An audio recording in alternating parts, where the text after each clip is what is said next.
अस्सलाम वालेकुम। Hello dear students, how are you? कैसे हैं आप? उम्मीद करता हूँ आप ठीक होंगे और अपनी ज़िंदगी को एंजॉय कर रहे होंगे। जैसा कि इससे पहले वर्ब वाली वीडियो में हमने आपसे वादा किया था कि जितने भी मॉडल वर्ब्स हैं उन सब की डिटेल इंशाल्लाह आपके साथ शेयर की जाएगी। तो अब ये उस सिलसिले की ही एक कड़ी है। हम इंशाल्लाह मॉडल वर्ब के अंदर इसको डिस्कस करेंगे और चूँकि हम उर्दू बोलते हैं तो उर्दू से इसको इंग्लिश सेंटेंसेस में कैसे कन्वर्ट किया जाता है, इंशाल्लाह वो सारी चीज़ें इसके अंदर डिस्कस की जाएंगी। आज का हमारा टॉपिक है कैन। हम देखेंगे कि कैन को कहाँ कहाँ कैसे कैसे इस्तेमाल किया जा सकता है। कैन को 6 तरह से यूज़ किया जाता है। तो हम वन बाय वन इसकी एक एक दो एग्जांपल्स डिस्कस करेंगे। मेन चीज़ आपकी प्रैक्टिस करवाना है, बाकी आप सेल्फ राइटिंग करके खुद से इसी तरह के मिलते जुलते फिक्रे बना के इसको इम्प्रूव कर सकते हैं। और वीडियो को शुरू करने से पहले आपसे रिक्वेस्ट है कि अगर अभी तक आपने हमारा चैनल सब्सक्राइब नहीं किया और अगर आप हमें फेसबुक पर देख रहे हैं तो हमारे पेज को लाइक करें और इसको शेयर करें इस वीडियो को दूसरों के साथ। और अगर आप हमें यूट्यूब पर देख रहे हैं तो लाजमी हमारे चैनल को सब्सक्राइब करें और बेल आइकन को भी ज़रूर क्लिक करें ताकि नई आने वाली वीडियोज़ का नोटिफिकेशन आपको मिल सके। और अगर आप हमें टिकटॉक पर देख रहे हैं तो आप हमारे चैनल को लाजमी फॉलो कर लें और इस वीडियो को भी अपने पेज के ऊपर भी शेयर करें, रीपोस्ट करें और दूसरों के साथ इसको शेयर करें। बग़ैर वक्त ज़ाया किए अपनी वीडियो को शुरू करते हैं। Use of can. कैन के बारे में आप सब ने पढ़ा होगा, बचपन से पढ़ते आ रहे होंगे कि सकता है, सकती है, सकते हैं, ये इसकी उर्दू है। तो आप लिख सकते हैं यहाँ पर सकता है, सकती है, सकता हूँ, एक्सेट्रा वगैरह।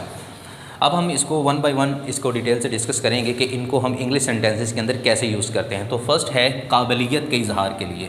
जब हमने किसी चीज़ की एबिलिटी को ज़ाहिर करना हो, किसी शख्स के अंदर किसी भी चीज़ की काबिलियत को ज़ाहिर करना हो तो हम इसको कैन को यूज़ करते हैं। जैसे हमारे पास सेंटेंस है, वो गाड़ी चला सकती है।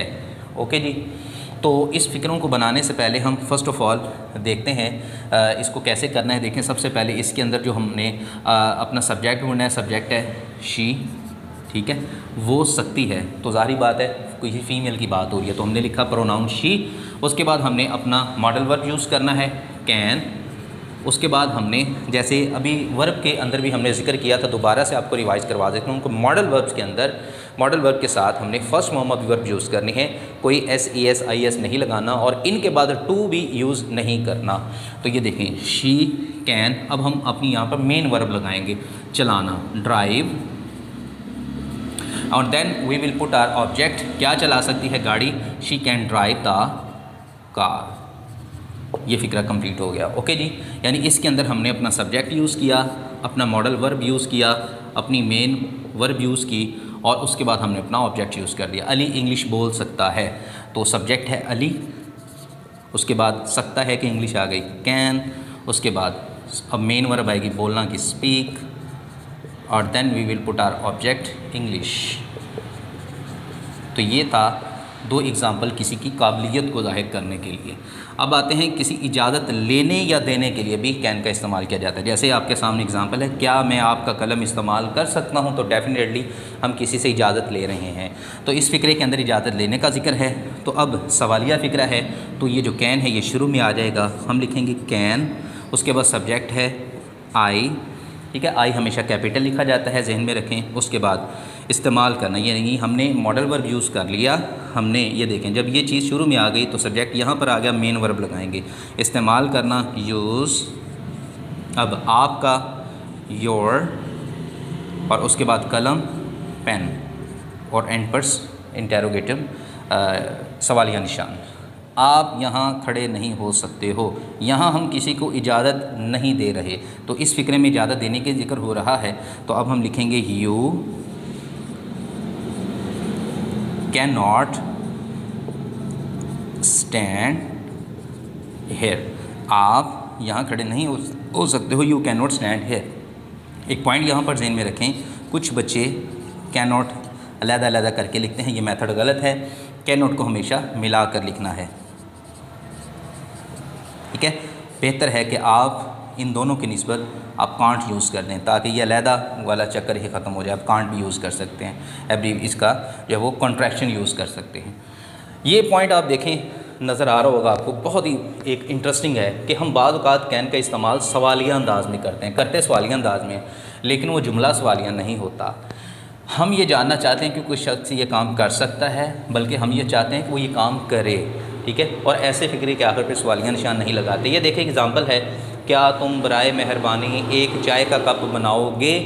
तो देखें इसके अंदर हम असल में ये चाह रहे हैं कि अगला बंदा हमारे लिए ये काम करे, और इसके एंड पर देखें हालांकि शुरू में क्या है, लेकिन इस मेहरबानी और क्या, ये चूँकि इस नंबर 3 कैटेगरी वाला फ़िक्र है तो इसके एंड पर हमने सवालिया निशान नहीं लगाया। अब इसकी इंग्लिश कैसे बनाएंगे, तो आएगा कैन शुरू में ही, ठीक है। जैसे हम कहेंगे कैन, उसके बाद तुम, यू, अब मेन वर्ब लगाएंगे बनाना, can you make.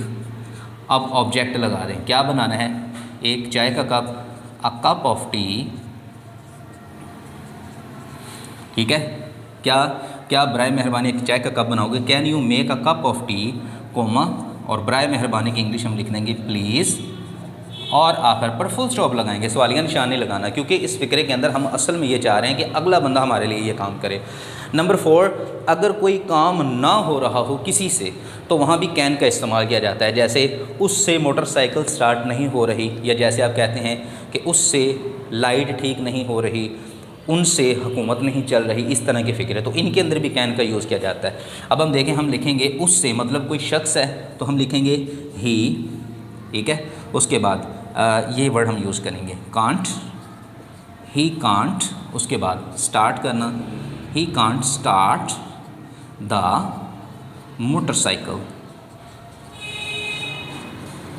Point number 5, मजबूरी ज़ाहिर करने के लिए, मसलन वो बोले बगैर नहीं रह सकता है, यानी कईयों को आदत होती है, वो उनको बताया भी जाए कि इस जगह नहीं बोलना, लेकिन वो नहीं रह सकते, तो मजबूरी होती है उनकी। तो जैसे ये देखें इसके अंदर हमने इसको यूज़ किया, he can not help speaking, तो हम इसके साथ ING वाली वर्ब भी यूज़ कर सकते हैं, और इसके साथ जो first form of the verb भी यूज़ कर सकते हैं, लेकिन हमें वर्ड थोड़े से चेंज करना पड़ेंगे। हम लिखेंगे he can't help but speak. तो दोनों के अंदर हम ये दोनों फ़िक्रे ठीक हैं, इसकी दो तरह से इंग्लिश हो सकती है, इस तरीके से भी ये ठीक है और इस तरीके से भी ठीक है। अगर आपने ING वाली वर्ब यूज़ करनी है तो फिर आप बट यूज़ नहीं करेंगे हेल्प के बाद, और ING वाली वर्ब यूज़ कर देंगे। वो इम्तिहान में नकल किए बगैर नहीं रह सकती है, इसके अंदर भी मजबूरी को ज़ाहिर किया जा रहा है, ठीक है। तो अब इसके अंदर भी सेम इसी तरह है, she can not help cheating in the exam, या she can not help but cheat in the exam, दोनों तरह से फ़िक्रा ठीक है। पॉइंट नंबर 6 है मुस्तकबिल के इजहार के लिए, यानी मुस्तकबिल को शो करना हो तब भी हम कैन को यूज़ कर सकते हैं, प्रेजेंट में भी हम कैन को यूज़ कर सकते हैं, फ्यूचर में भी यूज़ कर सकते हैं। जैसे सॉरी, मैं माज़रत करता हूँ, आई एम बिज़ी टुडे, मैं आज मसरूफ़ हूँ, but I can help you tomorrow. Tomorrow जो है ये आने वाले ज़माने को, मुस्तकबिल को ज़ाहिर कर रहा है, तो इसलिए हम इसको यूज़ कर सकते हैं। माजी में कैन जो है वो यूज़ नहीं होता। कैन का कंसेप्ट कोशिश की है आसान अल्फाज में 6 पॉइंट्स के साथ आपको समझाने की। अगर आप इसकी अच्छे तरीके से प्रैक्टिस कर लेंगे, इसी से मिलते जुलते फ़िक्रे कम से कम 2-2, 4-4 फ़िक्रे बनाएं और उनको प्रैक्टिस करें। और फिर भी अगर आपको किसी चीज़ की समझ ना आती हो तो आप हमारे कमेंट सेक्शन में हमसे सवाल कर सकते हैं, आप हमें DM भी कर सकते हैं। उम्मीद करता हूँ ये वीडियो आपको समझ आ चुकी होगी, ये कंसेप्ट आपका क्लियर हो चुका होगा। मज़ीद इस तरह की वीडियोस देखने के लिए हमारे चैनल के साथ जुड़े रहें। मिलेंगे नेक्स्ट वीडियो के अंदर। टिल दैन टेक केयर, अल्लाह हाफिज़।